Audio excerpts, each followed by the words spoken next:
Welcome back to Real Reviews. It is me, you're totally real, not at all a robot, Lee. Jokes aside, today we are talking about Mean Girls, in theaters January 12, 2024, by Tina Fey, based on the Broadway musical of the same name, and Queen Bees and Wannabes by Rosalind Wiseman. It stars Angourie Rice and Renee Rapp.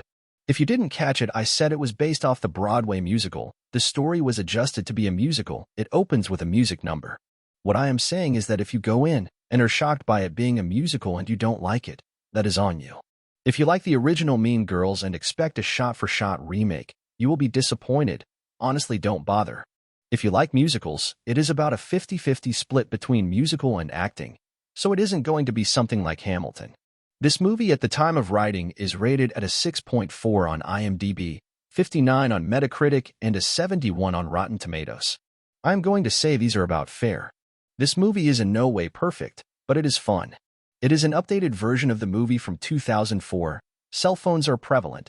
They are more open with queer characters existing, etc. Should you watch it? Really, that depends on you. As I mentioned earlier, it isn't a shot-for-shot remake of the original, and I personally think that is a good thing. It leans into the musical elements that you may know from other musicals. Characters burst into song. The world freezes around them, or people break into dance or backup singers, and so on. So again, if you wanted a shot-for-shot remake, or you wanted a full-on musical, or you hate musicals, don't go see it.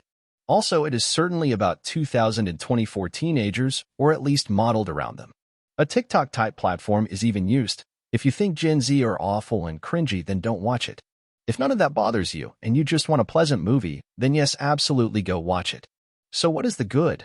Well, the singing is great, and I personally found the songs to be fun. Only I Am Regina George was really a standout song, but nothing is bad. Renee Rapp is also the actress who played Regina in the Broadway musical, so she has the songs down and is a standout. Angourie Rice is pretty good.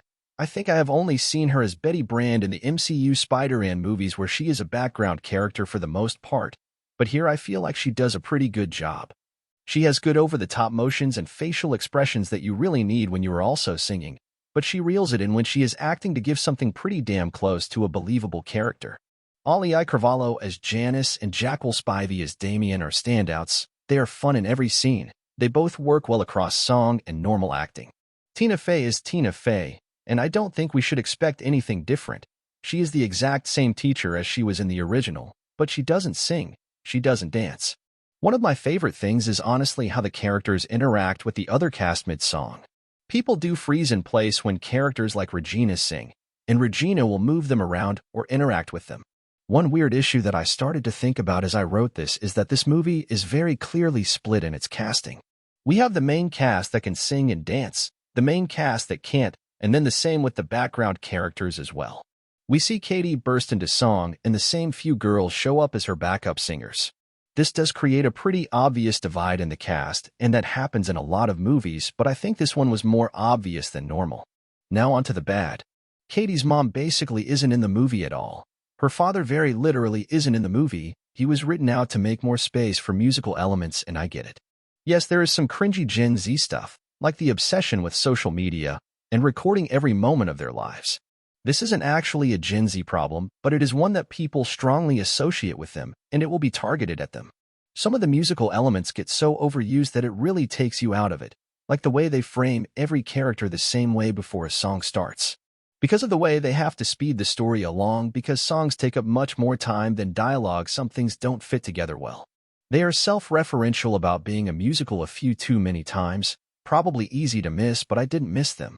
What would I rate it? As kind of the perfect audience member, someone who liked the original and likes musicals, I would give it an 8 out of 10.